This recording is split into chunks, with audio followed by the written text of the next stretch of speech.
Seit vielen Jahren verbindet uns eine besondere Beziehung zu den evangelischen Christinnen und Christen in Ägypten, der Kirche der Synod of the Nile.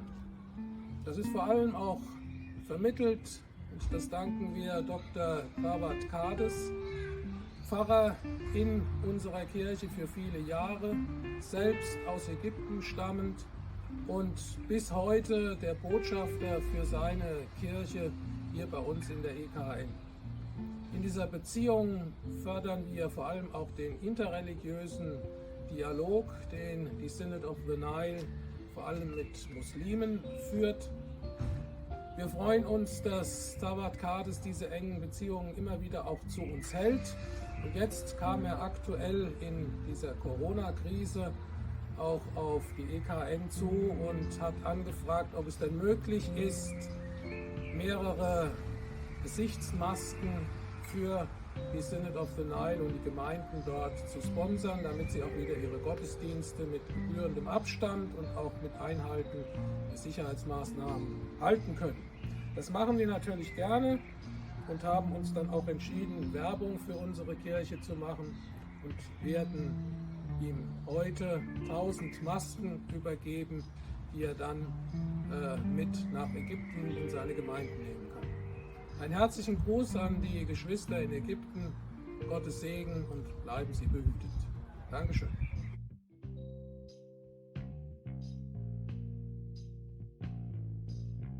Das Zentrum Ökumene pflegt Kontakte nach Ägypten.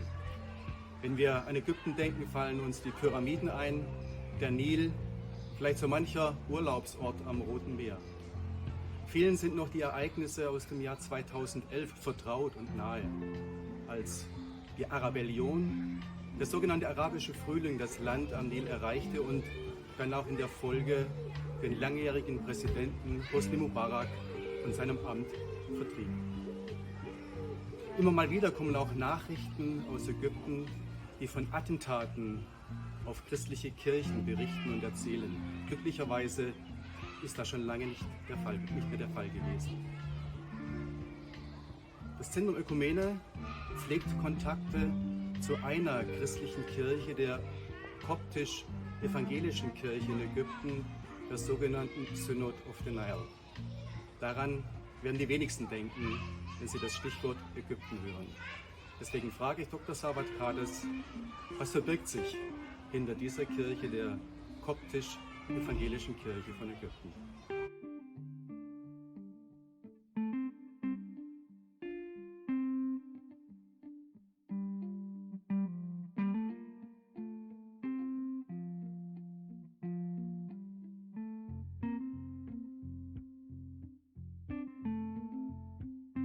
Dr. Thawat Kades ist Mitglied der Synod of the Nile und hat unterschiedliche Positionen in dieser Kirche inne gehabt. Lieber Thawat, kannst du in wenigen Sätzen beschreiben für jemanden, der diese Kirche nicht kennt, was sich dahinter verbirgt? Was ist das für eine Kirche? Also eigentlich die Kirche heißt die koptische evangelische Kirche. Und kurz gesagt, koptisch heißt ägyptisch. Also man kann sagen ägyptische evangelische Kirche. Viele denken, dass koptisch bedeutet christlich. Aber das hat nicht mit christlich zu tun, sondern koptisch heißt ägyptisch. Deswegen gibt es koptisch-orthodoxe Kirche, koptisch-katholische Kirche und koptisch-evangelische Kirche. Man kann auch sagen koptisch-Muslime, weil die Muslime die Ägypter sind.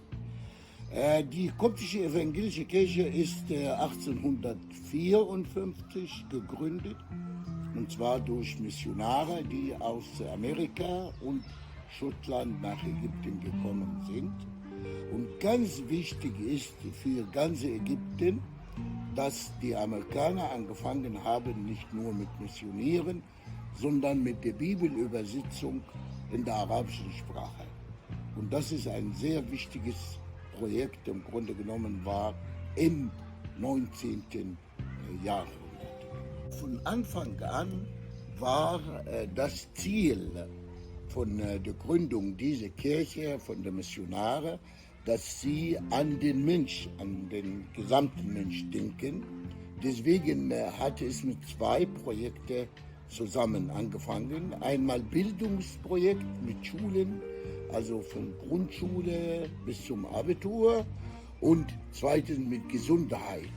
Das heißt, Gesundheit wichtig ist, dass sie mit Medical Centers, mit Krankenhäusern, so haben die gesehen. Und das war nicht nur für die Christen, sondern für alle Ägypter, Muslime und Christen.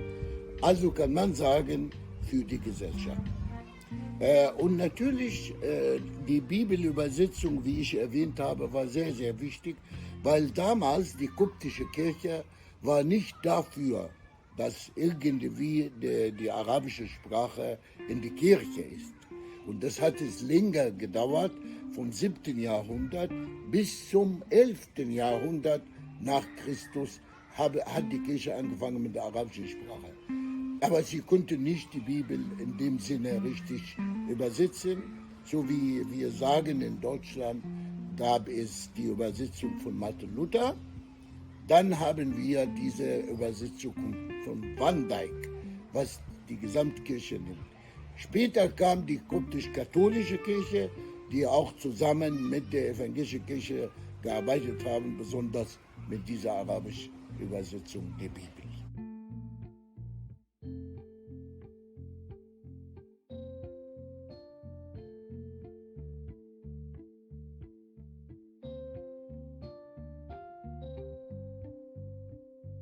Am Anfang war überhaupt sehr wenig. Also man kann sagen, am Anfang waren weniger Leute, so wie März, April. Und dann hat es langsam angefangen. Jetzt haben wir leider viel mehr und wir befürchten, dass mehr wird. Die neue Herausforderung an uns bezieht sich mehr auf die, sagen wir, medizinische Geräte oder überhaupt was Medikamente und auch vor allem die Plätze in Krankenhäusern und sowas ist natürlich ein großes Problem und deswegen sind wir in Not.